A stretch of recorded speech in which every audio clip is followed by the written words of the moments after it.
Shalom. Welcome to another episode of Inspiration from Zion. I'm Jonathan Feldstein, and I have the privilege of being your host, coming to you from the Judean mountains here in Israel. I like to refer to it as the original Bible Belt. Inspiration from Zion is a program of the Genesis 1-2-3 Foundation, whose mission is to build bridges between Jews and Christians with Israel in ways that are new, unique, and meaningful. I pray that you will find this all of those. Through this program, we're excited to connect you to people and stories in and relating to Israel to give you a window to look through, experiencing aspects of life here that you might not otherwise know about. We want this to be interactive, so please be in touch with us at inspirationfromzion@gmail.com and send along any questions and any comments about any topic anytime. Or you can reach us at genesis123.co or follow and like Inspiration from Zion on Facebook, Instagram, and Twitter. Stay tuned until the end, where, as always, we offer you an exciting opportunity, and please feel free to share this with others who will also find it of interest. Today, I have to say, in preparing for this conversation, I came across the profound feeling that it's one of the most important conversations since we've been hosting this podcast for nearly 4 years now. It's not just because of the substance of the topic that we're going to get into, because of our guest and what she represents.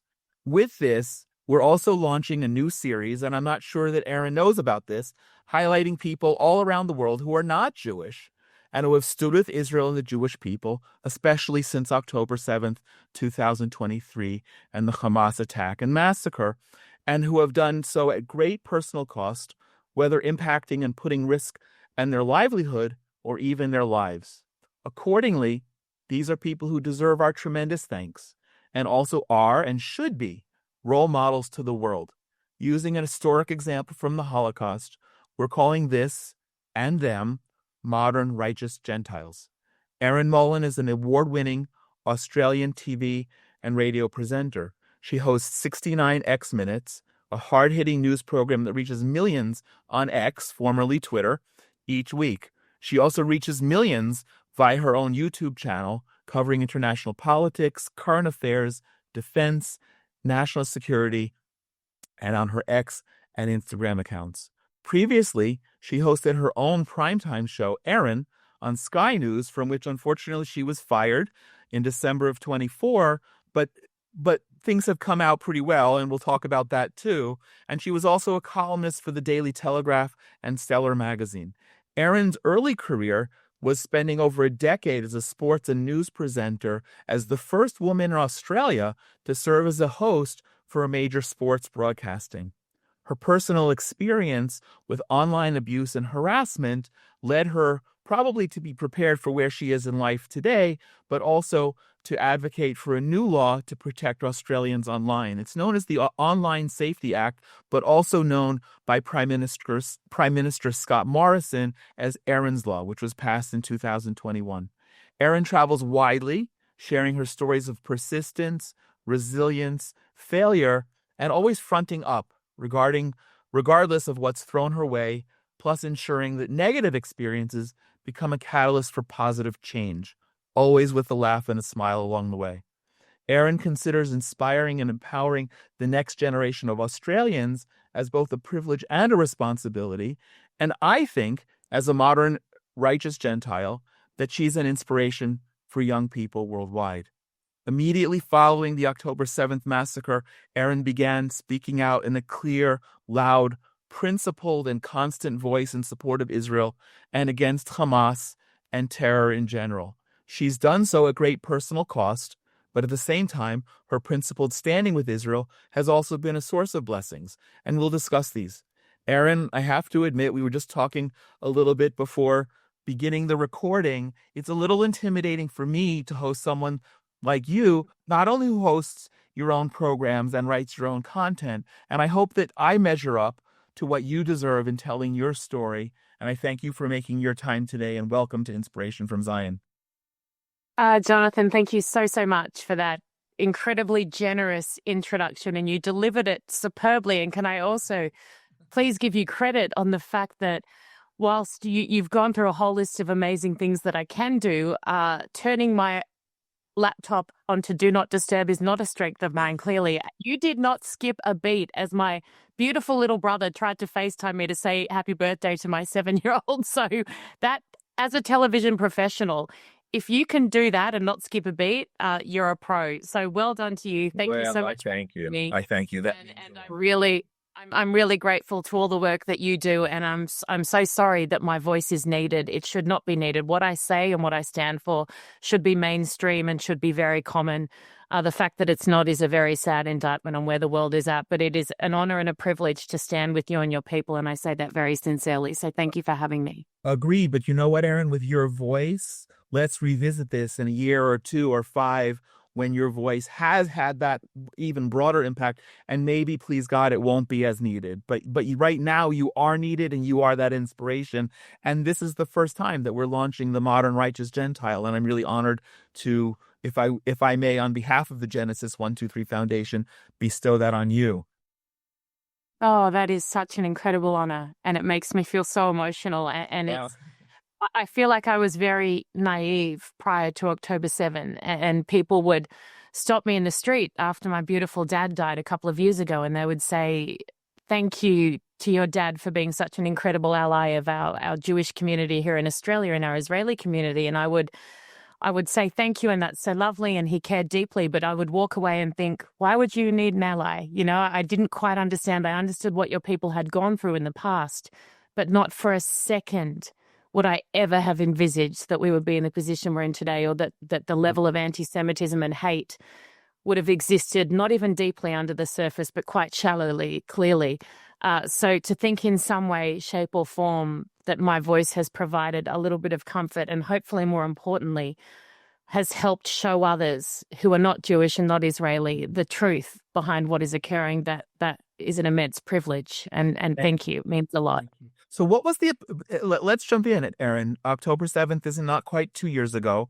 We're 20 or so months into this war since the massacre and all of the horrible things that are intertwined with it. Just yesterday, had to run to the bomb shelter again after another Houthi missile from Yemen, and learning about the Iranians today ordering supplies from China to produce another 800 ballistic missiles. What triggered you? What was the catalyst after October 7th that compelled you to take the public stance that you have so bravely? I had no choice, Jonathan. And to be honest, it wasn't even for a second. There was no period of me sitting down and maybe doing a pros and cons of speaking out. If you had said to me 18 months ago or just prior to October 7, there will be a terrorist attack like October 7, there will be people slaughtered the way in which they were, you will come out publicly, Erin, in defense staunchly of the innocent victims, and you will condemn vehemently those who carried out this attack. And it will be considered controversial, and you'll be in the minority. I would have said you were dreaming. It was not for a second did I think that there would be backlash to me calling out brutal, sadistic, murderous terrorists and standing with the innocent victims, which included children, women burnt alive. Not for a second, but day one, the reaction was something I could never, ever have predicted, that I did not understand even a tiny bit. But 7 days later in my weekly show, I came back on air and I went harder in exactly the same way. And I think for me, I have to go to bed with myself, even though I do still sleep with my 7-year-old daughter, God bless her. I have to go to bed with myself and be okay with who I am and what I stand for. And not a day has passed that I do not read something I disagree with, that I do not look at propaganda, that I do not test myself to make sure that I am not in an echo chamber. Every night I go to bed without a skerrick of doubt in my mind that I am on the right side of history, that I am doing what is right for my daughter's future, for your future. I knew straight away that this terrorist attack was not just an issue for Israel or for the Jewish people. Oh. This represents an ideology and a hate that wants to destroy everything that I love: democracy, peace, freedom, hope, life. I was smart enough to ascertain very early that the threat here was not just directed at our Jewish and our Israeli friends. And so I selfishly, in some ways, jumped on this fight for my daughter, for the people I love, for all people, for Muslim children who suffer the most at the hands of this extremist ideology and this terrorism. It was never a choice. I could never not do what I'm doing now, and I could never be quieter, and it would be easier, yes, for me to not speak every day of the week, but I pick my hard. It's harder now to speak. Yes, it's harder on my daughter. It's harder on our existence here. There are a lot of things that come with speaking publicly in this space that worry me significantly. But what worries me more is people like me not speaking, the kind of world she will grow up in, the world she will live in 5 years, because this threat is not coming. This threat is here. Yes. It's in all our countries. And when they drive a car into a crowd, they're not checking whether you're Muslim, whether you're Catholic, whether you're Jewish. They don't care. They want to kill and destroy what we love. So this fight is, yes, I will stand with my Jewish and my Israeli brothers and sisters every day for the rest of my life, but I don't just stand for them. I stand for all of us who care about what matters. That's so important, because a lot of people don't realize that the fight is here. It's ever present. It's all over. We've been to Australia twice. It's one of the places in the world, I think, that you feel that everyone gets along the most. But Australia is no less immune from this evil extremism. And you've seen it up front and close in your own communities there firsthand. So that's an important message. And we have this, I didn't know we were even going to go in this direction, but we have this saying during the Passover Seder when we're singing about all the miracles that God does for us in the redemption from slavery, bringing us back into the land. We say Dayenu, that if he had only brought us out of Egypt and not brought us into the land, Dayenu, that would have been enough. And what you're saying is one of these Dayenu moments, because people have to realize that, in fact, it's all of us. It's all of these things Absolutely. that add up.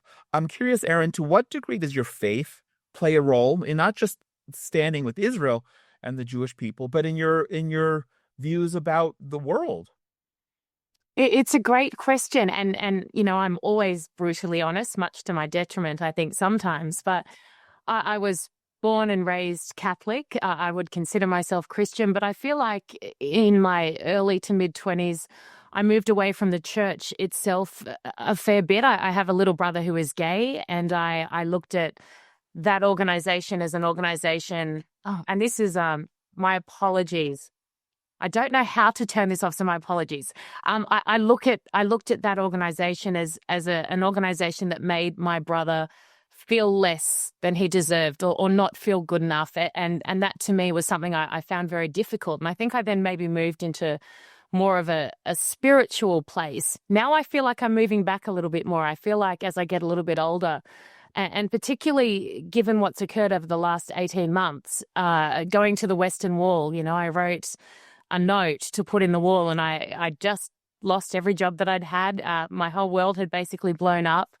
And I could have written a list this long of things, because people said you write things that you want from God. I'm like, well, where do I start?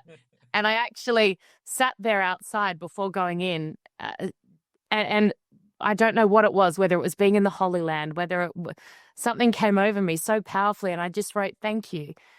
And I genuinely, despite everything blowing up, despite losing Dad to cancer, despite losing all my jobs, my relationship, like so much had blown up, but I felt this immense sense of gratitude, and I felt so blessed. And I don't know what to put that down to other than this sense and feeling and returning to some kind of faith. And I look now at the church, and it's not even necessarily the church. The church doesn't define Christianity or Catholicism, and there are definite benefits to the church, absolutely. But I feel like I'm moving back towards Christianity and back towards the faith that I was born into. But it's been a journey. I think it's been a journey, and there are parts of it, I think, like in any religion, where things that happen, like October 7, and I think, how could any God allow that to happen? That then as you get older, you start to understand that that's a far too simplistic way to look at it. So I feel as I get older, I'm leaning more towards God. And I feel like I would rather think about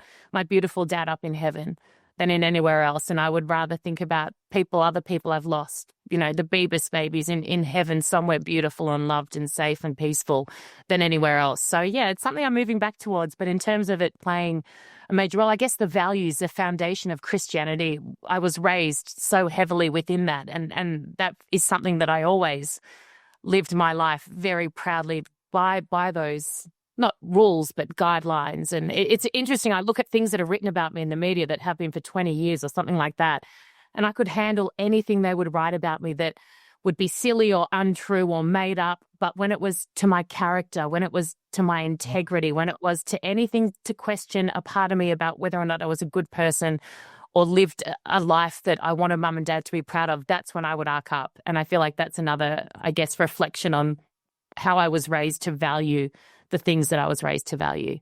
And then after October 7th specifically, seeing something that was never more clear in terms of black and white and standing up for what's correct.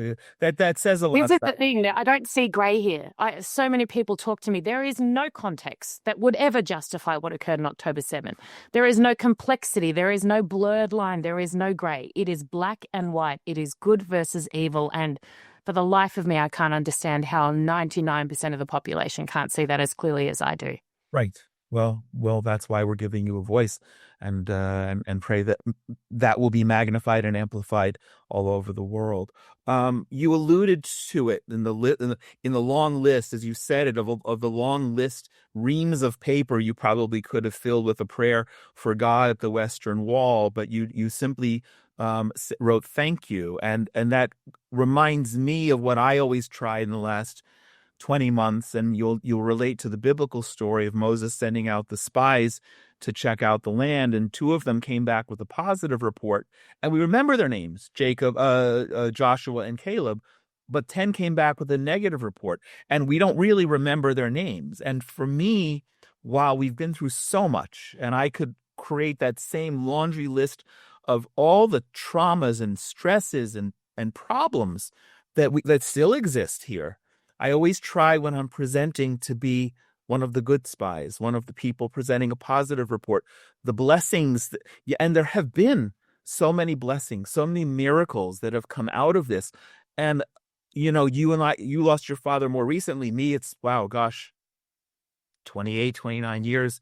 I always think that I would rather have him and be less sensitive to the loss of others, but even out of my father's death as a very young man, and I was very young, we become more sensitive. And the same thing is that I'm so much more appreciative of all the positives, but we can't. I love that you said that, and a couple of reactions to that. The first one, you mentioned your father, and I'm so sorry for your loss so young. I was also blessed. cancer. It's such an evil, isn't it? And gosh, if we could, every cent of every dollar should be put towards finding cures for that as much as we can, because it does not discriminate, does it? But I'm exactly the same as you, I feel. And I wasn't always this way, but I did a year of very intense therapy. When my dad was dying, I'd never seen a psychologist, never spoken to anyone about my feelings. And I sent this lady I'd seen on a television, a psychologist, saying, I don't know how to survive losing my dad. And Dad was in hospital at the time, towards the end. And after about 5 minutes of this conversation with her, our first session, she said, "Oh, girl, you need a whole hell of a lot more help than just your daddy." And I was like, "Oh, thanks, Scoop." So she actually managed to, I feel like it was a gift from Dad, but changed my entire mentality. And the pain of losing Dad is no less acute than it was the day he died. But what a privilege to feel so much pain at his loss. What I look at this as if I felt less pain, it would mean he was less. He was less to me. He wasn't as phenomenal. And so anytime I feel like this stab of something amazing happening, me wanting to call him, or something awful, and me, I think, God, that is such a privilege to hurt so much that he's not here. And I flipped the entire narrative around. And it's the same as when I was in Israel. I went in December. It was my first trip. And so, however long after October 7, and we went to all the kibbutz where the most horrific atrocities occurred. I stood in a room where 3 beautiful kids, including 2 my daughter's age twins, were burnt alive, having watched their parents be shot. I watched the raw vision every second of October 7. I saw the faces of these sadistic, evil, murderous pieces of that derive joy from the suffering of dads trying to stop their kids from being killed, and you see the face of it's unbearable. But when I went to visit the kibbutz after watching this vision, there was a woman tending to roses in the front of one of them, and I went up to her and I gave her a hug and I said, "Is this your place?" And she said, "No." I said, "Oh, is it your family?" She said, "No, this woman is still hostage in Gaza, but I want her to come home and have roses. I've never met her. I want her flowers to be alive." I then walked to another section where all the buildings were destroyed, the homes were destroyed, and there was about 20 fit, 30, 40-something blokes rebuilding. All they're rebuilding, just, working so incredibly hard. And one of them came over and he said, "Nice to meet you." And I said, "Oh, is this your parents' place? Where, are you guys from here? Are you rebuilding?" And this other guy yelled out, "He's one of the best architects in America. He does not know a soul. He gave up work for a year to come here and help. He just wanted to help." And then he kept pointing at so is Joey, so is Tom. And they're all just going, "Yeah, we don't know anyone." Two of them had never been to Israel, not even Jewish, and they had left work for a year to come and help rebuild. It just, that to me is it was devastation there, and I could have walked away only thinking of the horror.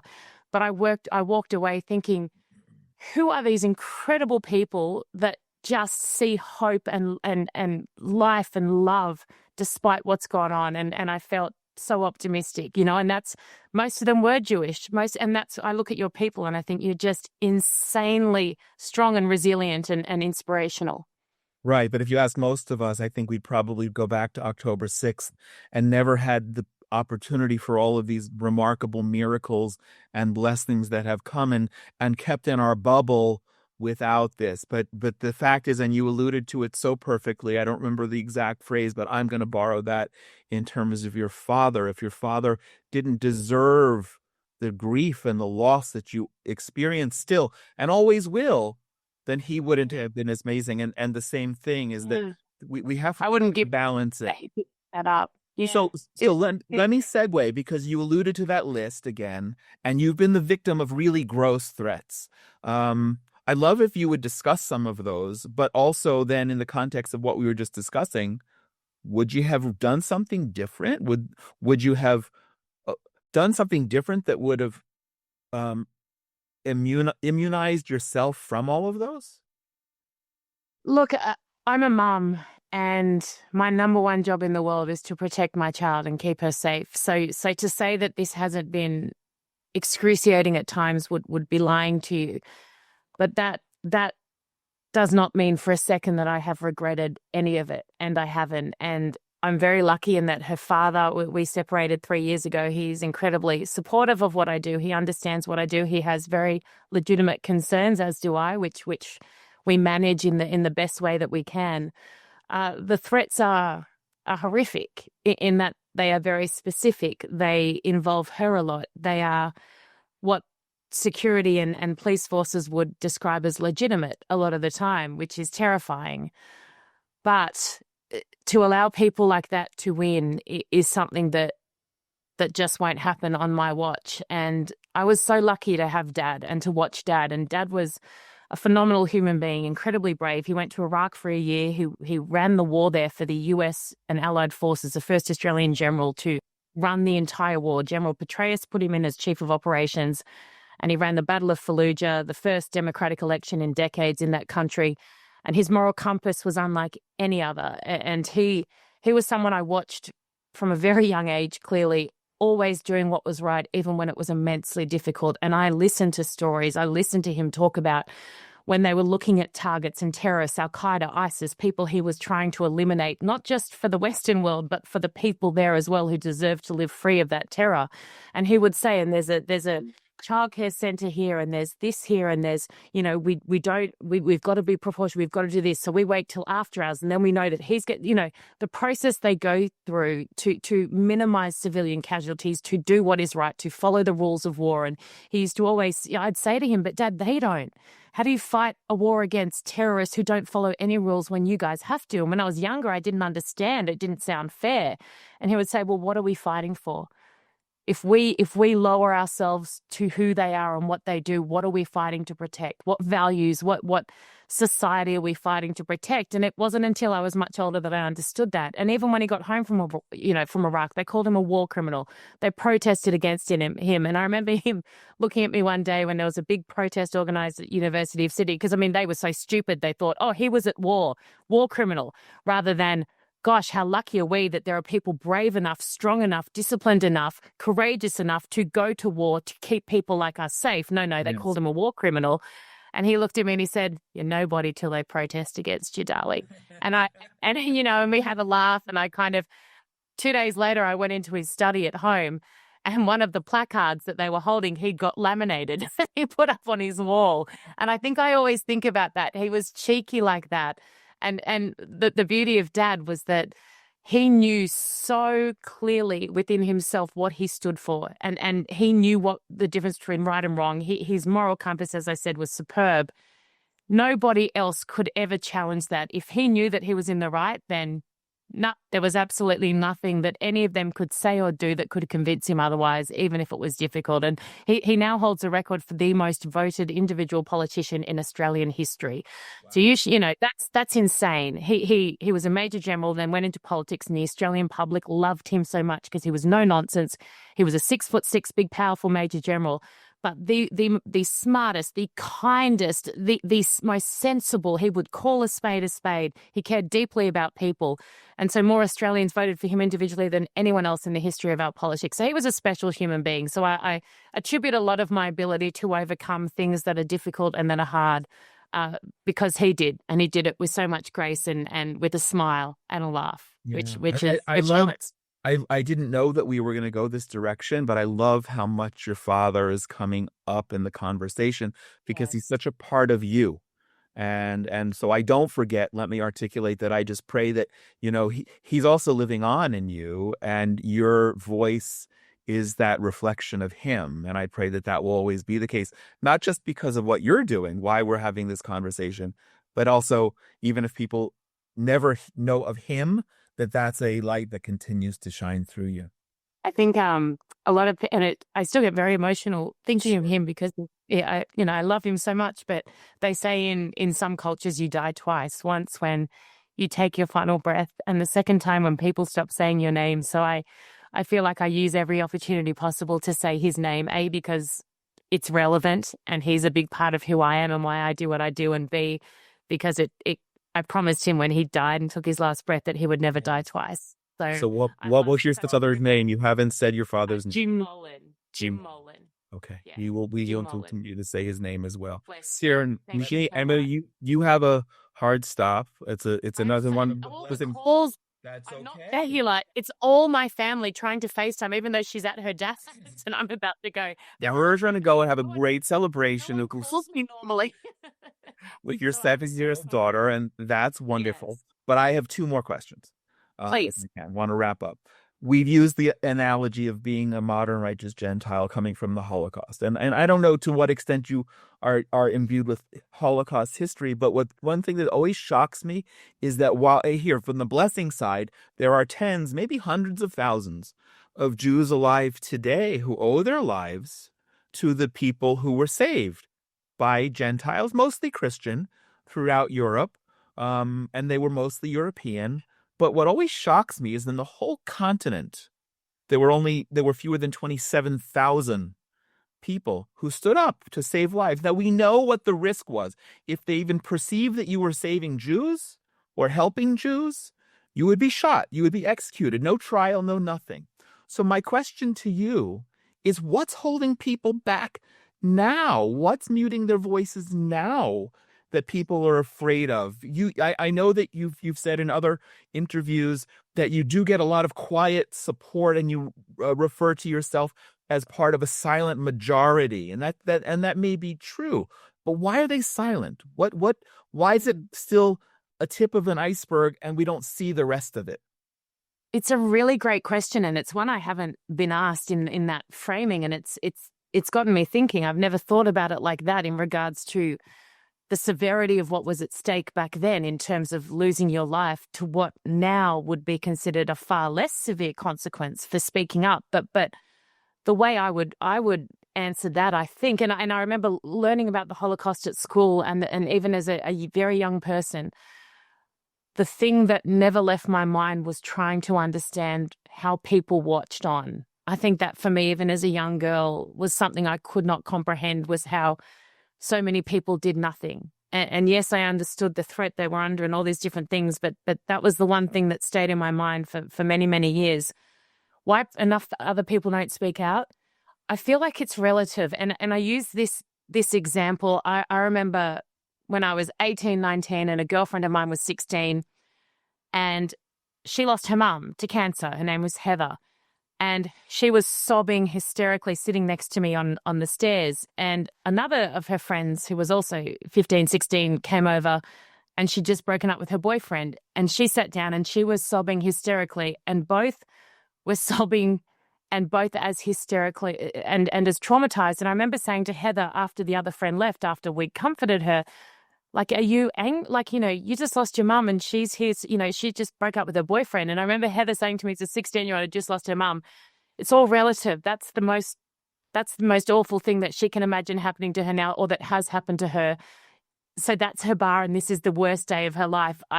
I don't judge. And that has stayed with me. And I look at this now and I think, for people in Australia particularly, and I use this saying, and I'm not being specific to anyone, we are fat, dumb, and happy. We are so privileged. We, for the most part, do not know we are alive. We have the most privileged existence in the world. So for us, we're not afraid, of course, of being killed for our views here. That wouldn't even enter our minds. But to be persecuted by others, to be left out socially, to really be that, and that's what I think it is. Yeah. So as in, they might say, "Oh no, I'm not going to be killed," but I don't want to be, people to make me a pariah at work, or I don't want to stir the pot, or I don't want, people not to talk to me or to think. So I feel like in some ways they would fear that just as much as people back then may have feared being shot, because it's the worst case for them is far less severe. And that could be completely wrong. And no one, I love that you asked me that, because I'm going to think about it more now, because I'd never thought about that. But maybe that's the thing that we're so blessed and lucky, and in much of and this is the issue.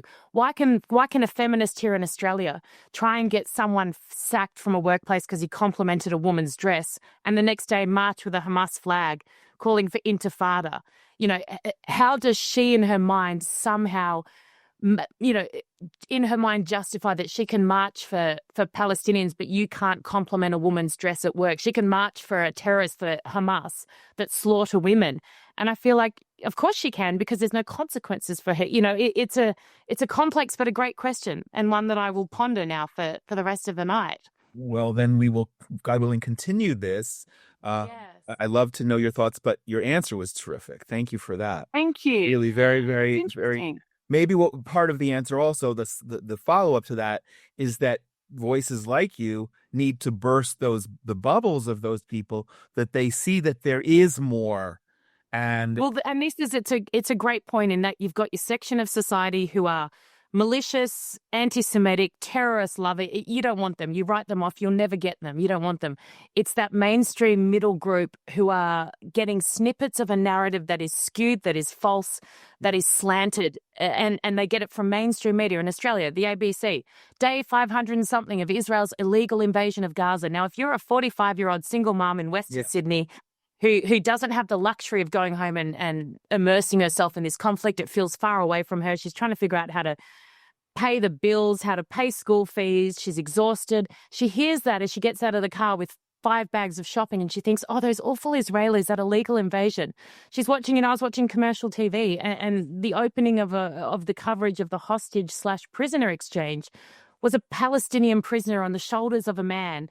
And the reporter's narration over the top was a family reunion, decades in the making. And his mum sobbing, and then the mum's there crying, and I'm going, He blew up a bus that killed 6 kids, but you don't even say that. So if you're watching at home as an everyday Australian who cares about people but is not particularly invested in this conflict because it doesn't feel like it affects me personally, you go, oh God, that's so beautiful. Oh God, that poor mum, like without it, that is, so that's what we're dealing with. Sophisticated stuff that it was an emotional family reunion. Absolutely. It's not a lie.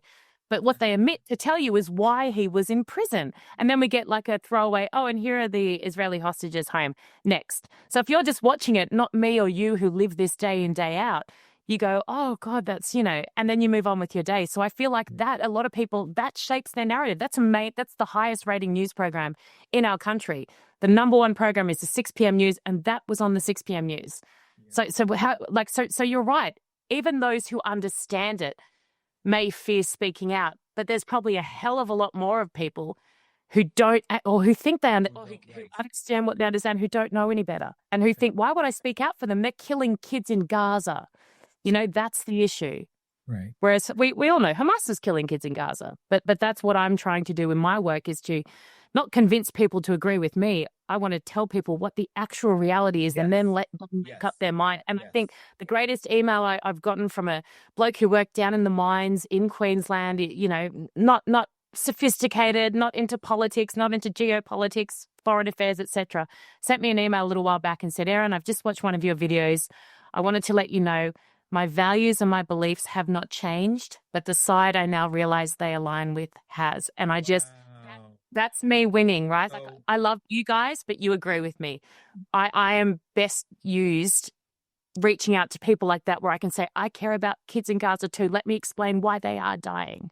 Well, and once you show people, you may have just answered the last question that I wanted to ask you, and I have to be the gatekeeper, so you go and get to celebrate the biggest blessing in your life. She's a beautiful daughter, but she's psychotic. She's got her mother's fire as well. So no, you go. The last question I wanted to ask you, and maybe you just answered it, is what's the biggest impact you've had?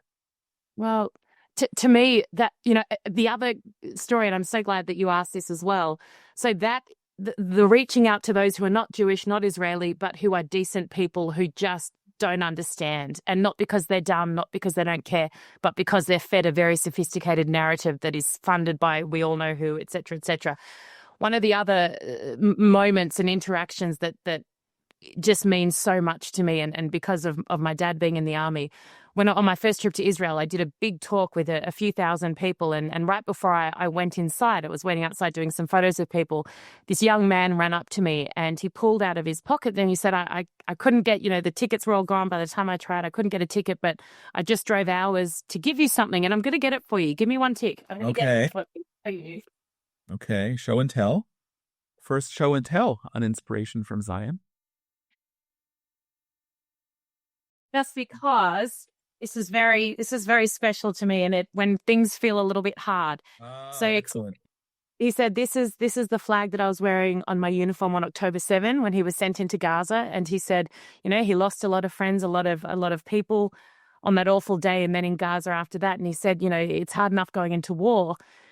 It's scary enough going into war, but he said very soon we realized that, oh my gosh, the rest of the world think we are the evil ones. Like, how did this happen? We're fighting terrorists on behalf of Western civilization, and all of a sudden we started to see the public commentary, and we thought, we're actually here risking our lives fighting terrorism, and they're calling us the bad guys. And he said that was so demoralizing. And he said his mum sent him one of my videos 2 or 3 weeks in, and he said it was the first time all the troops sat around. He said that they thought we're not alone, and someone understands, someone who's not one of us understands. And he said for the next few months, every week they would watch my monologue at the start. And he said, I can't explain to you how much that did for us. And so for me, as the daughter of an army brat who had a father who went to war, the thought that I provided some comfort to your brave IDF soldiers, just for me is enough. I mean, that was one experience that was incredibly special, and I carry this now in my handbag everywhere with me as a reminder of why, one of the reasons why I talk. When you come here next, and hope you'll need, and maybe you'll join us for Shabbat, I have another little gift that you'll want to carry alongside that. I'm so excited. Thank you. This is, it's so special. And again, I'm deeply uncomfortable with gratitude and with thanks, because it should be normal. It should be normal, but I understand that it's not, and it means a lot. So thank you. Thank you, Erin. I know you have to go, and I'm celebrating with you. Please give your daughter a hug from me and all of us who appreciate you. And I look forward to seeing you again.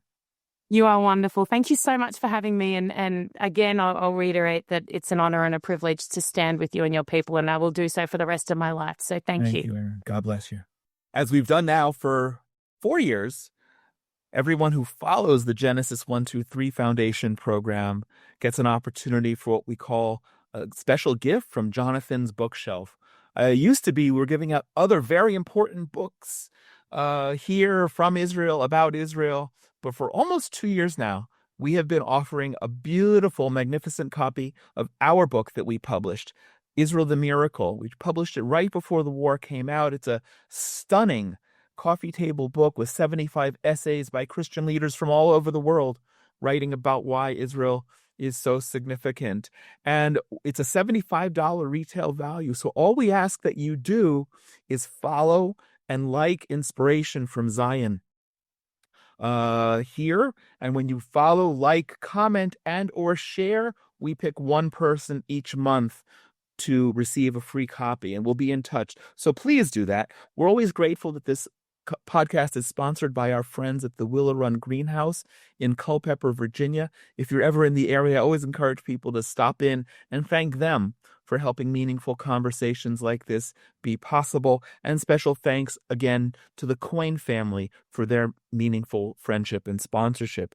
Inspiration from Zion and all of the Genesis 123 Foundation programs are made possible by donations. So please consider joining us to help continue build bridges and have dialogues like this. And it's my privilege as host, and getting to know now my new friend, Erin, that today's episode is sponsored in honor of the birthday, the same day, of both of our daughters, 23 years apart, and in honor of and memory of her dear father, Jim, General Jim Molan, whose memory we salute and who lives on in Erin and all of her amazing work. If you'd like to sponsor an episode in honor or memory of a loved one or a special occasion or your favorite Righteous Gentile, and please do let us know who you think that is, please be in touch at inspirationfromzion@gmail.com. We'd always love to hear your comments as part of a dialogue, especially comments relating to traditional Judaism for our Ask the Rabbi programs. Please share this with others who will also find it of interest, and continue to join us right here as we bring you more meaningful conversations relating to Israel that you won't hear anywhere else. Wherever you are in the world, I pray that you and your loved ones are all safe and healthy, and I send my blessings from right here in the Judean mountains. God bless you.